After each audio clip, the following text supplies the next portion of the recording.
Hi, I'm Mark Clegg. Welcome to the Photographer Academy, and today I'm joined again by Chris Whittle, the president of Elinchrom, and we're talking about the Deflector Kit. Welcome back again, Chris. You know I'm a massive fan of the Deflector Kit. Pretty much all my demonstrations, any film that you see being done in here, whether I'm on a beach or in studio, pretty much it's one of my favourite accessories, and it's a clever little device that will kind of work with pretty much all Elinchrom heads, isn't it? Yeah. Do you want to give us a little bit of a technical information about that first? Yeah, absolutely. I mean, it relies on the fact that the uniqueness of Elinchrom is that the umbrella tube is right down the centre. It means that the umbrella shaft has to be only 7mm rather than 8, so you need to use Elinchrom umbrellas or you need to use Elinchrom deflectors. But it means that a whole range of accessories, deflector type accessories, can fit into that umbrella tube and can be used inside any accessory that fits onto the Elinchrom ring. It just fits inside. So any softbox, any reflector, the deflector system can be used with. The most exciting thing about it is that what we're doing is, without any deflection, we have the direct light coming from the modelling lamp and the flash tube, it's on the same plane, and then we have the reflected light from the reflector or the softbox around the outside.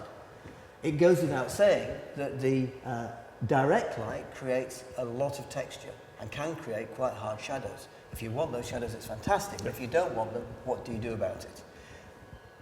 In terms of the modification of the character of the light, again, remember that's with every softbox, with every reflector, these options are there. So within the deflector range, we have the clear, we have the translucent, we have the gold, and we have the silver. If I put my hand there, you can see what the effect is. If I take the rod here, which has two flat sides, and just put that in horizontally like this, the deflector slides into the holder and then rotates vertically to lock it in position. Of course, we can also use it in a variety of positions. So we've got, if you like, variation on the theme. If I put the translucent, the clear deflector in, that will take out half a stop. So effectively, instead of having all the direct light there, which would give you a very high degree of texture in the image, you take out half of that direct light, reflect it back into the reflective surface here, which then boosts the character of the light from the reflective surface and reduces the direct light, which is going to give you a lot of texture. Yep. If you put the translucent in there, effectively that takes out one stop, so you've got less direct light and more reflected light. If you put the silver one in, which is the one we've got here, that takes out all the direct light and leaves only the reflected light from here. Now, of course, in addition to that, as we're going from a harder light to a softer light, you can also, with a softbox and with a beauty dish, put the diffuser on the front. The last of the deflectors is the gold deflector. It looks here as if we've got quite a deep colour. But of course, the direct light reflects off the gold disc back into the reflective surface here. The goldness is diluted by the reflectivity from here. So this will only warm up the light output by 200 to 300 degrees Kelvin, which is actually quite a nice amount. It's pleasing, yeah. It's more like a sunlighty, end of day, kind of little bit of a warmth element. Exactly. I mean, to begin with, I think when I got my deflector kit many years ago, I put away the gold in the drawer.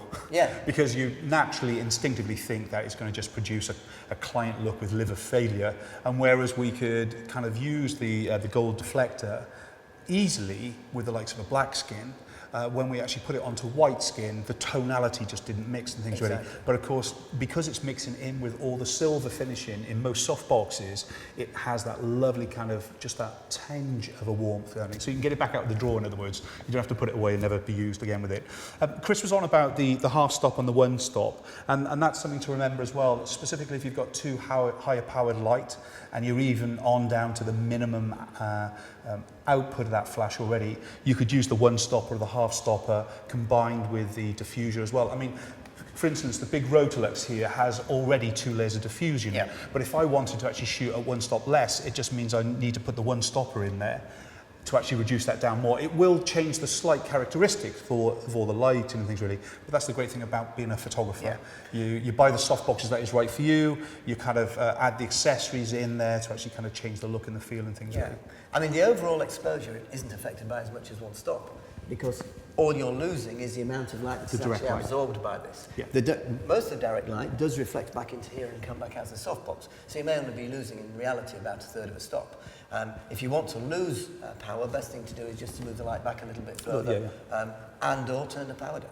Again, I find these more use, we'll talk about how people use them now in a minute, but I find them very useful to turn a simple soft box, something that you use each day, you travel with and everything else, into a beauty dish or to a different kind of quality and things really.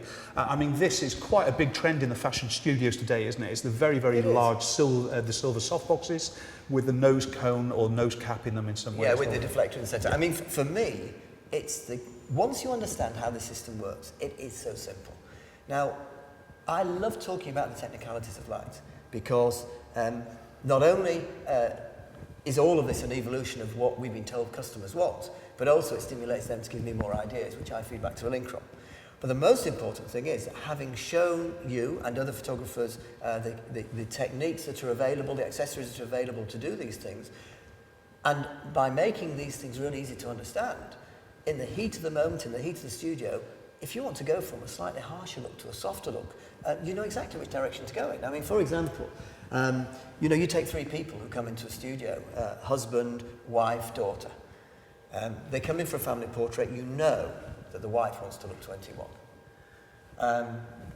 The daughter wants to look 21. The husband, you have to ask the wife how she wants the husband to look. So let's just think about this. If you want to photograph the wife, you're going to use the full soft effect. Yep. So you'll make that as soft as you possibly can. And that's just to diffuse the wrinkles, really. Yeah, don't tell your client the creamy light just fills the wrinkles, reduces the texture, and makes people look younger. Yep. If you do that for the daughter, you're going to make her potentially look like a China doll. And you know she wants to look edgy. As if she means business. That's right. Cheekbones and everything else. Exactly. So then all you do is you strip everything out of, for example, here our Portolite softbox. It may well be that to use it bare like that would be far too harsh. But almost seamlessly you can use the translucent deflector or the silver deflector or the gold deflector to build up that specularity, that extra texture. And in your mind's eye you can see exactly what to do. I mean, the joke is that if her wife wants her husband to look like a Jason Donovan or a Clint Eastwood, simply by stripping everything out and using the maximum harsh light, the maximum texture here of the direct light, yes, you can position the light to create that look. Mm-hmm. If you make him look as she wants him to, she'll buy the picture. Or at least she'll stay with him longer, of course. Yeah. I would use it exactly the same way. In fact, when I'm going to an office and I've got to photograph 20 people during a day, but they're not all just kind of headshots, they're an individual portrait of that person. For me to actually travel with two or 3 small soft boxes and actually the deflector kit is a great way for me to actually subtly change just a little bit that look and that feel to the portrait. It's all about fine-tuning it. It is brilliant. Chris, thanks so much for joining us again. I know you're all full of this technical ability. Remember, the deflector kit is an accessory to allow us to subtly and dramatically change the look and the feel to the portrait or to the subject in front of us. And it will change a little bit of the kind of the shadowing as Chris was on about with the texture.